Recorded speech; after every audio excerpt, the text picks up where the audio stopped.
सबसे बड़ा भक्त कौन? एक बार देवर्षि नारद के मन में यह अभिमान पैदा हो गया कि वे ही भगवान विष्णु के सबसे बड़े भक्त हैं।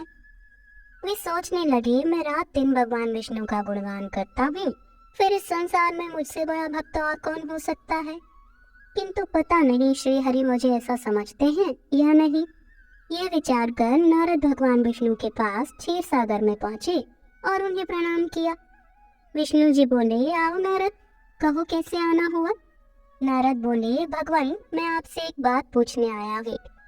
भगवान विष्णु बोले, मैं तुम्हारे मन की बात जानता हूँ। नारद, फिर भी मैं तुम्हारे मुंह से सुनना चाहता हूँ। नारद ने कहा, हे देव, मैं जीवन भर आपका गुणगान करता रहा हूँ। पल पल हर क्षण मुझे बस आपका ही ध्यान रहता है। आप मुझे ये बताइए कि क्या मुझसे भी बड़ा आपका कोई अन्य भक्त है संसार में।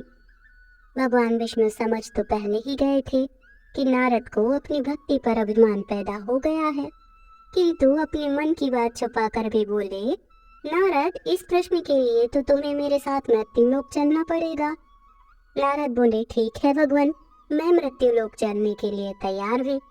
भगवान विष्णु नारद को लेकर मृत्युलोक चल पड़े। धरती पर पहुंचकर दोनों ने किसान का वेश धारण किया और एक गांव के किनारे बनी एक झोपड़ी की ओर चल पड़े। विष्णु बोले, नारद, मेरा एक बहुत बड़ा भक्त यहाँ इस कुटिया में रहता है। आश्चर्य है, क्या मुझसे बढ़कर भी किसी की भक्ति हो सकती है। नारद के मुख से निकला, क्या वह भी मेरी तरह आपका ध्यान लगाए रहता है। आओ स्वयं ही जान लोगे, विष्णु जी ने कहा और उस कुटिया की ओर बढ़ गए। किसान उस कुटिया के बाहर अपनी गाय को बांध रहा था। उसके मुख से हरि हरि गोविंद का स्वर निकल रहा था। किसान वेशधारी विष्णु ने उसके निकट जाकर नारायण नारायण कहा तो किसान ने विनीत स्वर में पूछा, आप कहाँ से आए हैं भद्र, मेरे लिए कोई सेवा हो तो निसंकोच बताइए। किसान वेशधारी भगवान विष्णु ने कहा, हम नगर जा रहे हैं पर अंधेरा घिरने लगा है, वन में जंगली पशुओं का डर है, इसीलिए रात भर आश्रय चाहते हैं। किसान ने प्रसन्न भाव से कहा, मेरी कुटिया में आपका स्वागत है भद्र, और जो रूखा सूखा घर में है आपके लिए हाजिर है। भगवान ने मुझे आप लोगों की सेवा करने का अवसर दिया है, बड़ी कृपा हुई उनकी। बाहर दालान में एक खटिया पर दोनों को बिठाकर किसान अंदर गया और अपनी पत्नी से कहा, देवी, दो अतिथि आए हैं। किसान की पत्नी उस समय अपने बच्चों को भोजन परोस रही थी। धीरे से आटे का बर्तन देखती हुई बोली, घर में इतना सा ही आटा है और ये बच्चे और भोजन मांग रहे हैं। किसान बोला, कोई बात नहीं, हम अतिथियों को भरपेट भोजन कराएंगे, तुम बच्चों को आज कांजी बनाकर पिला देना।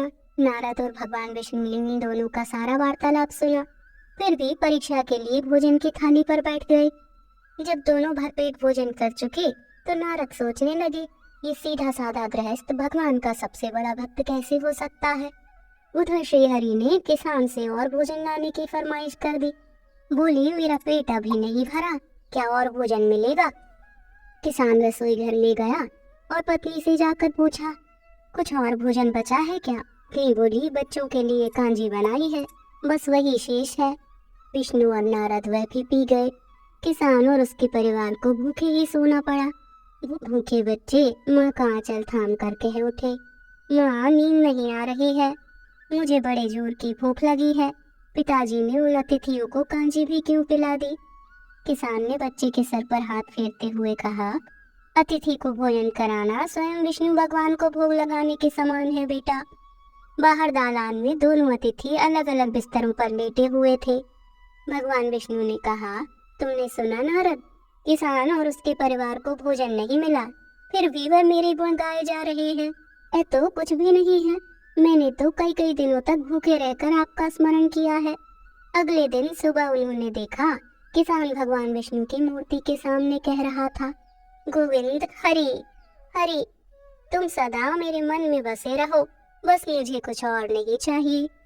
फिर दोनों अतिथियों से बोला, हरि की बड़ी कृपा है, वही जग का रखवाला है, प्रभु की दया से रात को कोई कष्ट तो नहीं हुआ आपको। जब तक आपका जी चाहे तब तक आप दोनों यहाँ रहे, मैं खेत पर जा रहा हूँ। किसान वेशधारी श्री हरि बोले, हम भी तुम्हारे साथ चलेंगे, यदि तुम्हें कोई आपत्ति ना हो तो।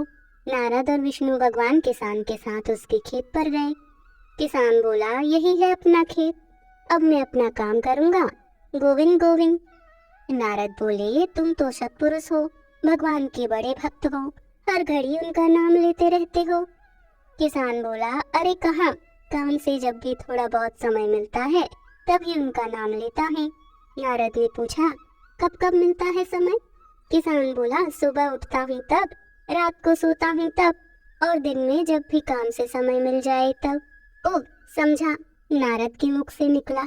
दोनों जब किसान से विदा लेकर चली तो नारद ने व्यंग्यात्मक स्वर में कहा, आपने सुना भगवान, वह सुबह शाम 2 बार ही आपका स्मरण करता है, जबकि मैं हर समय ध्यान करता हूँ, फिर भी आप उसे महान भक्त बताते हैं। नारद की बात सुनकर श्रीहरि चुप रहे, किंतु मन ही मन उन्होंने कहा, कारण भी जान जाओगे नारद। विष्णु ने एक कलश को तेल से लबालब भरकर नारद को दे दिया और बोले, नारद इसे अपने सिर पर रखकर बिना हाथ लगाए सामने वाली पहाड़ी तक ले चलो। ध्यान रहे इस कलश में रखे तेल की एक भी बूंद जमीन पर न गिरने पाए। नारद बोले, यह कार्य सहज तो नहीं है। यह कहकर नारद ने कलश सिर पर रखा और पहाड़ी की ओर चल दिए। नारद पहाड़ी तक गए और लौट आए। विष्णु बोले, लौट आए नारद, ठीक है, अब यह बताओ कि इतनी दूर जाने और आने में तुमने कितनी बार मेरा स्मरण किया है? नारद बोले, एक बार भी नहीं भगवान। करता भी कैसे?